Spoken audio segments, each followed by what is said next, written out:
भक्तों, अब ये हिस्सा बेहद ध्यान से सुनिए, क्योंकि यहां वह रहस्य आने वाला है जिसे जान लेने मात्र से जीवन की दिशा बदल सकती है।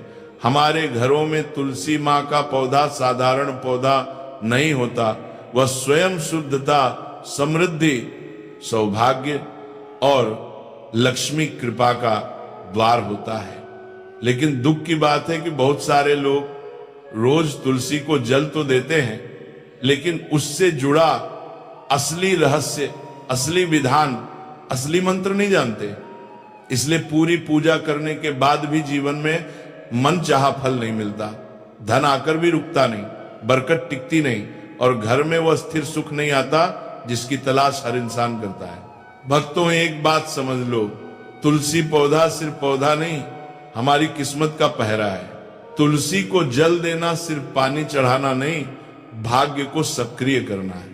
लेकिन तुलसी को जल देते समय सही शब्द बोले जाएं, तभी मां लक्ष्मी प्रसन्न होती हैं और सौभाग्य घर में प्रवेश करता है। पुराणों में वर्णन है, एक दफा जब भगवान विष्णु शयन कर रहे थे, तब माता लक्ष्मी उनके पास आई और उन्होंने पूछा, स्वामी, लोग तुलसी मां को जल तो देते हैं, पर असली फल किसे मिलता है और क्यों? तब भगवान विष्णु मुस्कुराए और बोले, हे देवी, तुलसी मां को जल देने का असली चमत्कार तब होता है जब जल चढ़ाते समय इंसान अपने मुख से 3 दिव्य शब्द बोलता है। ये 3 शब्द सामान्य नहीं, ये वही शब्द हैं जो मां लक्ष्मी को चलकर घर में प्रवेश करने पर मजबूर कर देते हैं। माता लक्ष्मी ने विनम्र स्वर में फिर पूछा, स्वामी, मुझे जल चढ़ाने का महत्व तो आप बता चुके, लेकिन इसे जल चढ़ाना कैसे है और कौन से 3 शब्द हैं जो मनुष्य की मनोकामना पूर्ण करते हैं? तब भगवान विष्णु बोले, हे देवी, तुलसी को जल चढ़ाना तभी फल देता है जब उसमें प्रेम, श्रद्धा और सही मंत्र हो। बिना मंत्र के जल चढ़ाना वैसा है जैसे दीपक जलाकर बाती न रखना, प्रकाश नहीं मिलेगा। तब विष्णु भगवान ने आगे कहा, तुलसी मां को जल देने के दौरान बोले गए 3 शब्द मनुष्य के जीवन से दरिद्रता, भय, बाधा और दुर्भाग्य को काट देते हैं। वही शब्द धन, सौभाग्य, सुख, शांति और लक्ष्मी कृपा को जीवन में स्थिर कर देते हैं। भक्तों, आप सोचिए, अगर भगवान विष्णु स्वयं कह रहे हैं कि 3 शब्द बोलने से सौभाग्य घर में प्रवेश करता है, तो ये कितना बड़ा रहस्य होगा। और सुनने मात्र से भी पाप नष्ट हो जाते हैं, फिर रोज बोलने से क्या नहीं होगा। भगवान विष्णु आगे कहते हैं, जो भी व्यक्ति रोज तुलसी मां को जल देते समय इन 3 शब्दों को बोल देता है, उसके भाग्य के बंद दरवाजे खुल जाते हैं, उसके जीवन से कंगाली मिट जाती है, धन, सम्मान, तरक्की और खुशी उसके कदम चूमने लगते हैं, उसके पाप कट जाते हैं और घर में अशांति समाप्त हो जाती है। ऐसा व्यक्ति कभी गरीब नहीं हो सकता। इतना सुनकर माता लक्ष्मी बोली, हे प्रभु, कृपया पहले इस चमत्कारी मंत्र का महात्म्य सुनाइए ताकि मैं पूरी भावना के साथ इसे सुन सकूं। तब भगवान विष्णु ने एक कथा के माध्यम से इस मंत्र का महत्व सुनाना शुरू किया। और भक्तों, ये वही कथा है जहां वह दिव्य मंत्र प्रकट होने वाला है। वह मंत्र सिर्फ 3 शब्दों का है, लेकिन उसकी शक्ति 1000 वर्षों की पूजा पाठ के बराबर है। दक्षिण में एक अत्यंत शोभायमान नगरी थी। उस नगरी में रमेश नाम का एक खोटी बुद्धि का ब्राह्मण रहता था। पापियों का तो वह शिरोमणि था। उसका जन्म एक ऐसे ब्राह्मण परिवार में हुआ था जो पाप कर्म करने वाले शास्त्र ज्ञान से शून्य थे। वह जन्म से तो ब्राह्मण था, किंतु कर्म से वह अत्यंत दुराचारी था। वह न पूजा पाठ करता, न ध्यान करता, न जप, न हवन और न ही मेहमानों का सत्कार करता था। उसके द्वार पर आए मेहमानों को बिना दान किए ही क्रूरता पूर्वक भगा देता था। स्त्री लंपट होने के कारण वह सदैव ही पराई स्त्रियों में आसक्त रहता था। उसे मदिरा पान करने की भी आदत थी। साथ ही वह मांस खाया करता था। वह दिन में खेत में काम करके पत्ते बेचकर जीविका चलाया करता था और रात में वेश्याओं का सेवन करता था। इस प्रकार से उसे ब्राह्मण ने अनेक वर्षों तक जीवन व्यतीत किया। फिर एक दिन वह दुर्बुद्धि रमेश बेचने के लिए पत्ते इकट्ठा करने के लिए एक रस्सी की वाटिका में घूमने लगा और पत्ते तोड़ने लगा, तभी एक काल रूपधारी काले सर्प ने उसे ब्राह्मण को काट लिया और उसी समय पर उसकी मृत्यु हो गई। उसके बाद 2 यम के दूत उसे लेने के लिए उस स्थान पर प्रकट हुए और उसे उठाकर यमलोक ले जाने लगे। मार्ग में वह यम दूतों के सामने बहुत विलाप करने लगा, हे दूत, मुझे कहां ले जा रहे हो? मुझे छोड़ दो, मेरे प्राण बख्शो। किंतु यमदूत उसे ये कहते हुए ले जाने लगे, अरे दुष्ट ब्राह्मण, तेरे पाप कर्मों के कारण तुझे सांप ने काट लिया है। अब यमदेव तुझे अवश्य घोर नरक में डाल देंगे। फिर यम के दूत उसे ब्राह्मण को लेकर यमलोक पहुंचते हैं और यमदेव के सामने खड़े हो जाते हैं। चित्रगुप्त उससे ब्राह्मण का लेखा जोखा निकालते हैं और यमदेव से कहते हैं, हे धर्मराज, इस ब्राह्मण ने बचपन से लेकर मृत्यु तक पाप ही पाप किया है, इसने कभी कोई पुण्य का काम नहीं किया है। फिर धर्मराज अपने दूतों से कहते हैं, हे दूतों, इस घोर पाप करने वाले ब्राह्मण को उठाकर ले जाओ और उसे नरक में डाल दो। फिर यम के दूत उसे ब्राह्मण को ले जाते हैं और नरक की भयंकर अग्नि में धकेल देते हैं। अनेक वर्षों तक नरक में सजा भुगतने के बाद उस ब्राह्मण को दूसरे जन्म में एक बैल का शरीर मिलता है। बैल का जन्म पाकर वह बोझ उठाने का काम करने लगा। उसका मालिक उससे दिन रात काम करवाने लगा। फिर जब उस बैल की शक्ति कम हुई तो उसके मालिक ने उसे एक लंगड़े आदमी को बेच दिया। उस लंगड़े आदमी ने उस बैल को खुद का बोझ उठाने के लिए उपयोग किया। वो उसकी पीठ पर बैठकर घुमा करता था। इस प्रकार से उस बैल ने 8 वर्ष तक उस लंगड़े आदमी का बोझ उठाया। फिर एक दिन वह लंगड़ा आदमी उस बैल की पीठ पर बैठकर किसी ऊंचे पर्वत पर जाने लगता है। उस पर्वत पर बहुत देर तक चढ़ने के कारण वो बैल बहुत थक गया, उसकी शक्ति क्षीण हो गई और कुछ समय बाद वह बैल बहुत जोर से मूर्छित होकर जमीन पर गिर पड़ा और अंतिम सांसें लेने लगा। तभी वहां पर खड़े लोगों को उस बैल पर बड़ी दया आ गई और वे उसके मुख बात कर देखे मूर्छित होकर में पानी डालने लगे। फिर उन लोगों में एक पुण्य आत्मा व्यक्ति था। उसने उस बैल का कल्याण करने के लिए अपना पुण्य उस बैल को दे दिया। उसे देखकर अन्य लोगों ने भी अपना अपना पुण्य याद करके कुछ पुण्य उस बैल को दे दिया ताकि उसे मुक्ति मिल सके। उसी भीड़ में एक वेश्या भी खड़ी हुई थी। सभी लोग अपना पुण्य उस बैल को दे रहे। यह देखकर उस वेश्या ने भी अपना पुण्य उस बैल को दे दिया। कुछ देर बाद उसे बैल की मृत्यु हो जाती है। फिर उस स्थान पर यमदूत आते हैं और उस बैल के शरीर से उस ब्राह्मण की आत्मा को निकालकर यमलोक ले जाते हैं। यमलोक ले जाने पर उसे यमदेव के सामने खड़ा किया जाता है और फिर चित्रगुप्त उसका लेखा जोखा देखते हैं तो वे आश्चर्य में पड़ जाते हैं। उस वेश्या के द्वारा उस बैल को दिया हुआ पुण्य बहुत बड़ा होता है। उस पुण्य के प्रभाव से सभी जन्मों के पाप नष्ट हो जाते हैं। फिर यमदेव उस ब्राह्मण के सभी पाप क्षमा करते हैं और कहते हैं, हे ब्राह्मण, उस वेश्या ने तुझे अपना पुण्य देकर तुझ पर बड़ा उपकार किया है। केवल उसी के पुण्य के कारण तुम्हारे सब जन्मों के पाप नष्ट हो गए हैं और यमदेव उसे फिर से इंसान जन्म प्रदान करते हैं। बार वो पृथ्वी पर आकर एक उत्तम ब्राह्मण कुल में जन्म लेता है। उस महापुण्य के प्रभाव से उसे इस नए जन्म में अपने पूर्व जन्म की बातें याद आने लगती हैं। जब वो ब्राह्मण बड़ा हो जाता है तो उसे याद आता है कि पिछले जन्म में जब वो बैल था तब एक वेश्या ने उसे उसका पुण्य दे दिया था। इसीलिए उसके मन में उस वेश्या के बारे में जानने की इच्छा होती है और उसे महापुण्य के बारे में जानने के लिए उस वेश्या का पता लगाकर उसे ढूंढते हुए उसके नगर में चला जाता है। वह वेश्या बूढ़ी हो चुकी थी। फिर जब उसे वो वेश्या मिल जाती है तो वो उसके सामने जाकर उसे बार बार प्रणाम करता है और उस वेश्या का धन्यवाद करने लगता है।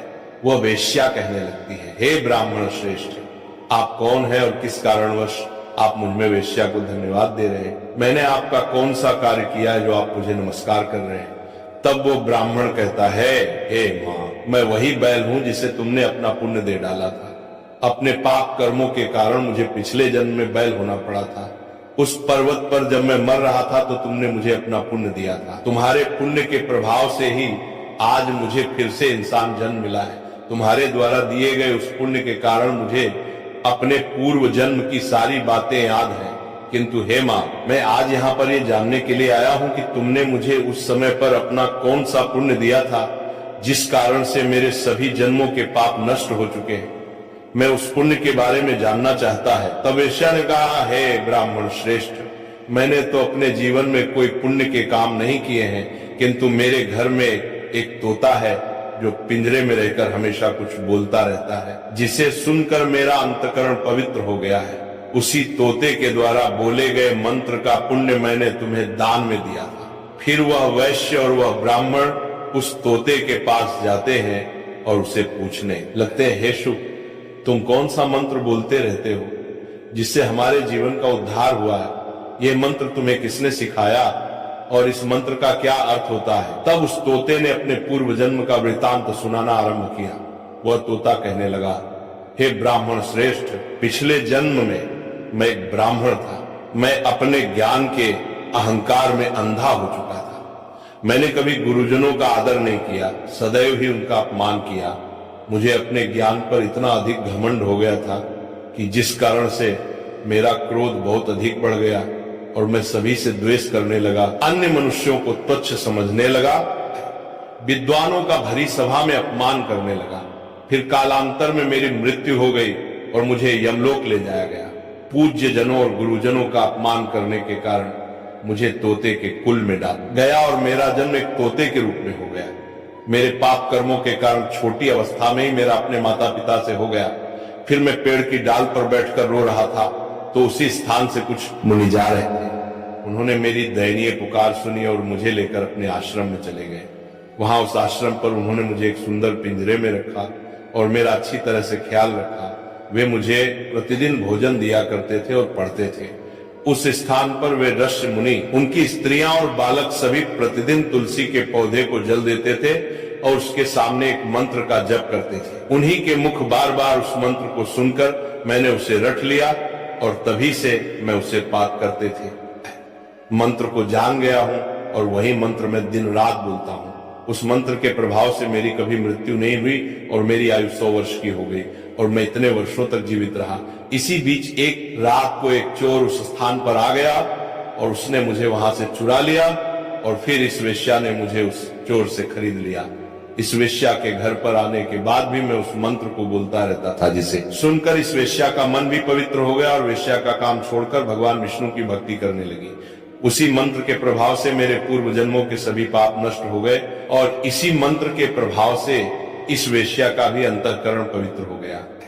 हे ब्राह्मण देवता, इस मंत्र के पुण्य से आप भी पाप मुक्त हो गए हैं। इस प्रकार से तोते ने उस ब्राह्मण को और उस वेश्या को सारा वृतांत सुना दिया, जिसे सुनकर वो ब्राह्मण और वेश्या दोनों ही अत्यंत प्रसन्न हुए और फिर वे दोनों ही प्रतिदिन तुलसी मां को जल देकर उस मंत्र का जाप करने लगे। फिर वह वेश्या और वह ब्राह्मण तीनों उस मंत्र के प्रभाव से दिव्य विमान में बैठकर विष्णु लोक को चले गए। भगवान विष्णु कहते हैं, हे देवी मां लक्ष्मी, देखा आपने केवल तुलसी मां के इस मंत्र के प्रभाव से उस तोते के, उस वेश्या के और उस ब्राह्मण के सभी पाप नष्ट हो गए।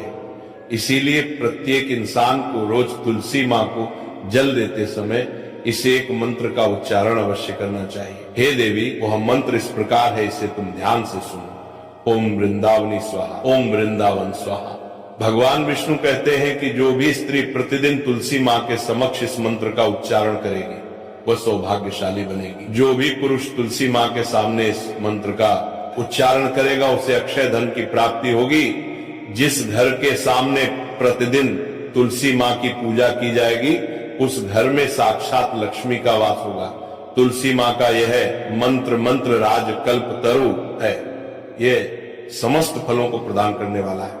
अतः जो भी तुलसी मां के सामने इस मंत्र का उच्चारण करेगा उसे संपूर्ण सिद्धियां प्राप्त होंगी।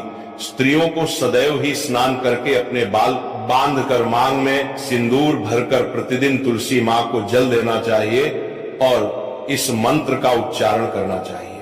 रोज तुलसी मां के पौधे की परिक्रमा करनी चाहिए, इससे सभी दोष नष्ट हो जाते हैं। प्रतिदिन शाम के समय तुलसी मां के पास दीपक जलाना चाहिए और तुलसी मां के पास बैठकर भगवान विष्णु की आराधना करनी चाहिए। तुलसी मां के पास दीपक जलाने से इंसान को धन धान्य की प्राप्ति होती है। हजारों अमृत के घड़ों से नहलाने पर भी श्री हरि को उतनी तृप्ति नहीं होती जितनी वे मनुष्यों के द्वारा तुलसी मां का एक पत्ता चढ़ाने से प्राप्त करते हैं। 10,000 गाय के दान से मानव जो फल प्राप्त करता है वही फल तुलसी मां पत्र के दान से पा लेता है, जो मृत्यु के समय अपने मुख में तुलसी मां पत्र का जल पा जाता है, वो संपूर्ण पापों से मुक्त होकर भगवान विष्णु के धाम जाता है। भगवान विष्णु कहते पूर्णिमा, अमावस्या, द्वादशी और सूर्य संक्रांति के दिन मध्याह्न काल, रात्रि और अशौच के समय तेल लगाकर बिना स्नान किए अथवा बिना हाथ पैर धोए रात्रि के वस्त्र पहनकर तुलसी मां के पत्र तोड़ता है, वह महापाप होता है। श्राद्ध, व्रत, दान, प्रतिष्ठा तथा देव पूजा के लिए तोड़े हुए तुलसी मां पत्र बासी होने पर भी 3 रात्रि तक पवित्र ही रहते हैं। तुलसी मां का एक एक पत्ता न तोड़कर पत्तियों के साथ अग्रभाग को तोड़ना चाहिए। तुलसी मां की मंजरी सब फूलों से बढ़कर मानी जाती है। मंजरी तोड़ते समय उसमें पत्तियों का रहना भी आवश्यक माना गया है। पूज्य भाव से पौधे को हिलाए बिना तुलसी मां के अग्रभाग को तोड़ना चाहिए, इससे पूजा का फल लाख गुना बढ़ जाता है। तुलसी मां के पत्तों को कभी नाखून से नहीं तोड़ना चाहिए, इससे पाप लगता है। रात्रि में तुलसी मां के पौधे को स्पर्श ना करें अथवा उसके पत्ते ना तोड़े, ऐसा करना अशुभ माना गया है। रात्रि में तुलसी मां का पौधा निद्रा अवस्था में होता है, ऐसे में पत्ते तोड़ने पर पाप ही लगता है। गुरुवार के दिन तुलसी मां के पौधे में थोड़ा सा कच्चा दूध अर्पित करें। दूध चढ़ाते समय ओम नमो भगवते वासुदेवाय नमः इस मंत्र का जाप अवश्य करना चाहिए। तुलसी मां के पौधे के पास शालिग्राम रखें और उस पर तिल चढ़ाएं। पूजा में तुलसी मां और शालिग्राम को दूध में भीगी हल्दी का तिलक अवश्य करें। शालिग्राम पर तुलसी मां पत्र रखकर चंदन लगाना चाहिए। अगर कोई महिला मासिक धर्म से है तो वे तुलसी मां की पूजा न करे। मासिक धर्म के दौरान तुलसी मां को स्पर्श करने से घोर पाप लगता है, इससे स्त्री की दुर्गति होती है।